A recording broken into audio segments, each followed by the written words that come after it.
Heute habe ich ein Stickerl, das man ganz selten auf der steirischen hört. Man kennt das, ist sehr bekannt von der Zither, also wird fast immer auf der Zither gespielt. Und ich spiele das Stickerl heute auf der steirischen. Das ist der dritte Mann.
Der dritte Mann, gar nicht ganz so einfach mit den Halbtönen. Also, wenn du den gerne lernen magst, dann unbedingt darauf achten, dass du auch die Halbtöne drauf hast. Also, ohne Halbtöne, glaube ich, wäre es gar nicht möglich. Der ist so oft drin, der Halbton. Und da ist auch der Daumen echt praktisch. Wenn du das gerne lernen magst, dann darf es mich freuen, wenn du mal vorbeischaust. Wir haben den da drauf. Die wissen griechischer Wellen, das kennst du eh schon, jetzt sind wir da der dritte Mann. Jetzt zeige ich das ganz kurz. Den kannst du im Grunde jetzt gleich lernen. Also du musst nicht warten, bis du die nächste Unterrichtsstunde hast. Du kannst das im Zweiten, du kannst ihn jetzt gleich lernen und kannst, schauen wir mal, da haben wir mal Original, da kannst du dann anhören. 3, 4.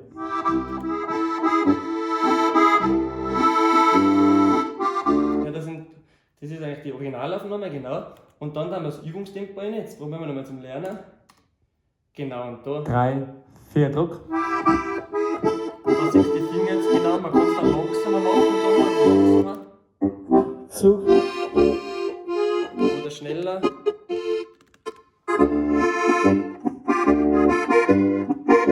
Das ist echt cool, man kann es langsamer, schneller machen. Auch zum Mitspielen dann, weil du siehst die Finger. Und du kannst mal sagen, jetzt mag ich den Anfang mal üben und du hast einen Loop rein, dann von Anfang. 3, Die erste Stelle 4, Druck. A, von da. Jetzt tue ich mir die Stelle bis daher.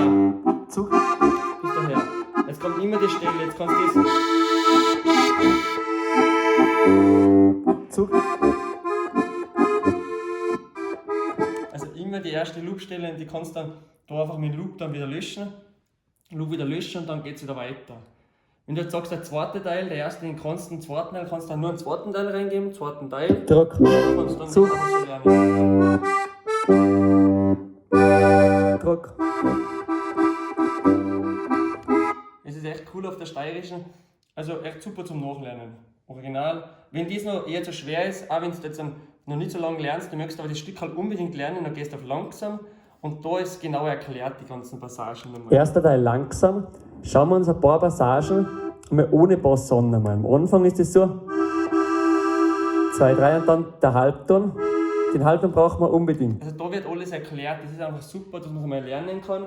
da gibt es immer das Langsame, das ist eben der Unterschied. Und dann aber durch das Übungstempo, wo du dann einfach mitspielen kannst, dass du weißt, wo ist man. Weil sonst lernt man zwar die Griffe, aber man hat keine Führung. Also, wenn du Lust hast, schau dir das Stück an. Eine steirische hast du hoffentlich, falls nicht, kann ich da gerne eine Leine. Nachher ist aber, klingt gut durch das Stück, wenn du das in der Runde spielst, mein Herz einfach selten und klingt mir ganz anders. Viel Spaß!